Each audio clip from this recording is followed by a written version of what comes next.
Gente, toda vez que eu posto as refeições de Gael, toda vez que eu posto ele comendo, muita gente comenta no meu direct, fica admirada dele, porque ele come super bem, porque ele come os alimentos inteiros, desde menorzinho. E eu procurei ser muito intencional na introdução alimentar dele, porque eu sei o quão importante ela é para o resto da vida dele. Para quem não sabe, eu sou nutricionista. Eu tô falando isso porque muita gente ontem começou a me seguir devido à experiência do lar e eu estava lá como personal organizer, mas eu também sou nutricionista.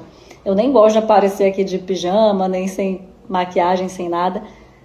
Mas hoje é domingo e é importante falar sobre esse assunto. Gael come muito bem, mas hoje de manhã ele não quis comer muito. Agora na hora do almoço ele comeu um pouco e recusou o restante da comida, deixou a comidinha no prato. E por que é importante a gente respeitar quando a criança diz que não quer mais? Porque desde bebês nós temos os nossos sinais internos de fome e saciedade muito bem regulados e a gente vai perdendo isso ao longo da nossa vida por causa de coisas que os nossos pais muitas vezes fazem com a gente, que você tem que comer a comida até o final, tem que comer até raspar, come para não estragar. E é claro que eu não estou incentivando o desperdício, de modo algum. Isso é papel dos pais, educar a criança, a servir um pouco, se quiser mais, repete. E também muitas vezes é a gente mesmo quem serve as crianças. Elas realmente não têm a menor noção quando são muito pequenas. Mas vamos lá, elas podem recusar fazendo com a mãozinha que não. Elas podem cuspir a comida, elas podem fazer um não com a cabeça. E a gente tem que respeitar isso para que ela pare de comer quando está saciada e aprenda a comer quando tem fome. E a gente perde isso na nossa vida por causa disso. A gente acha que tem que comer muito porque pagou caro no rodízio, então tem que comer até compensar o preço. A gente come porque é para não estragar. Eu às vezes faço isso também, tá, gente? Tem comida que às vezes eu penso, não quero estragar, vou comer mais um pouquinho para não sobrar. Só que eu tenho que me policiar para isso. Para que a gente possa fazer isso, a gente tem que aprender a ouvir os nossos sinais internos. Não é que, nossa, eu percebi que eu tô saciada e nunca mais eu vou comer um pouco a mais. Você pode até fazer isso, só que de forma consciente. Quando eu atendi em consultório, eu sempre perguntava para a criança, para o paciente, como foi a relação dele com a comida desde a infância, como que eram os hábitos da família. Porque isso vai influenciar na vida adulta dele. Pode até mudar, mas normalmente é algo que vai influenciar a vida inteira. Só um momentinho que Gael tá ali me chamando. Nem sei mais onde que eu parei, gente, o que eu estava falando. Mas era sobre a nossa relação com a comida, sobre o nosso comportamento, as nossas crenças que influenciam no nosso comportamento. Não pode desperdiçar comida, porque tem gente passando fome. É claro que a gente não tem que estar desperdiçando comida. Só que também eu continuar insistindo no que eu estou comendo ali, me forçando, me obrigando, não resolve a fome de ninguém. E pior, faz com que eu tenha comportamentos desregulados depois. Você está sempre comendo a mais e aí o corpo não percebe mais. A gente está tão distraído e come com tela e aí também fica difícil escutar o próprio corpo. Quando eu falo de fome e saciedade é porque a gente tem hormônios que regulam isso. Leptina, grelina. Leptina que sinaliza a saciedade, a grelina que sinaliza a fome. E a gente precisa aprender a ouvir o nosso corpo. A gente pode aprender a ouvir o nosso corpo depois de adultos, a gente pode. Só que é mais fácil ensinar certo desde a infância do que você aprender de um jeito, depois ter que desaprender para aprender novamente. Então, começar certo de pequeno. Outra coisa que é muito importante também, acho que é importante falar, que é, às vezes a gente não fazer carinha de nojo para comida, tipo eca. Às vezes o pai não gosta de uma determinada coisa e faz, ai meu Deus, e faz caretas. E a criança absorve aquilo. Outra coisa também que é importante, dar o exemplo para o filho. A gente fica falando que a criança só quer comer besteira, que só come danoninho, que só consome achocolatados, biscoitos. Mas quem que compra isso? Quem que oferece isso para a criança?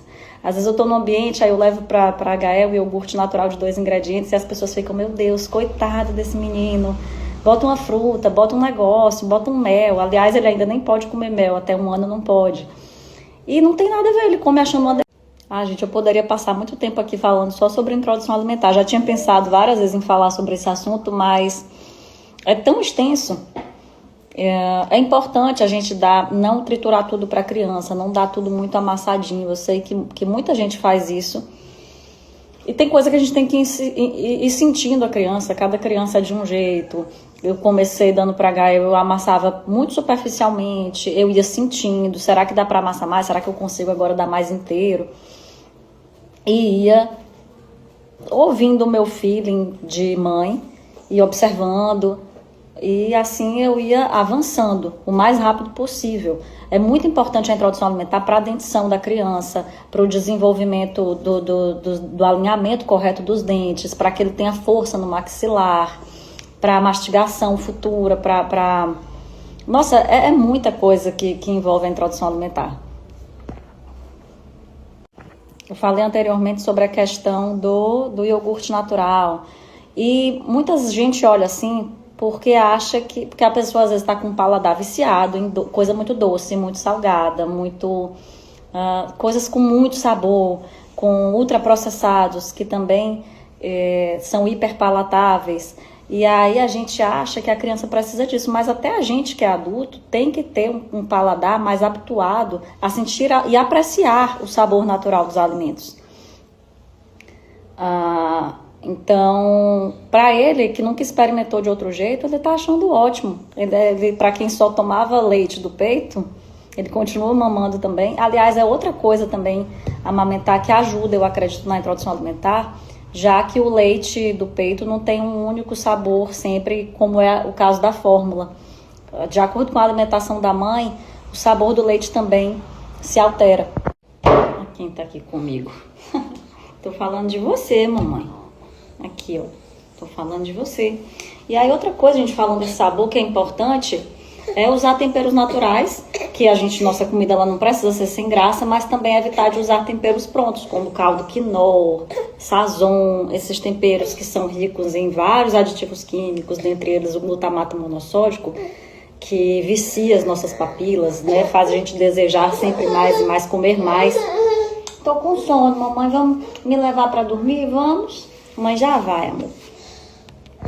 Então, além do sabor salgado, desses condimentos ultraprocessados, tem também a questão de utilizar muito açúcar em tudo, muito adoçante também. Ô, gente, depois a gente continua esse assunto, que Gael ele quer dormir agora, e aí ele é minha prioridade. Beijo pra vocês. Voltei aqui, botei Gael pra dormir agora. Mas só para fechar o raciocínio do que eu falei no início sobre respeitar quando a criança diz que não quer mais a comida. A gente fala muito dessa coisa da educação dos pais com os filhos e que tem que obedecer e que vai mandar comer até o fim. É claro que a gente não pode deixar a criança fazer tudo o que quer, lógico. Mas, ainda mais agora nesse começo, ela está aprendendo. No caso do meu filho, ele é um bebê. Então eu preciso respeitar isso. A criança diz que não quer, não força. Isso vai interferir no relacionamento dela com a comida lá na frente, no comportamento dela alimentar.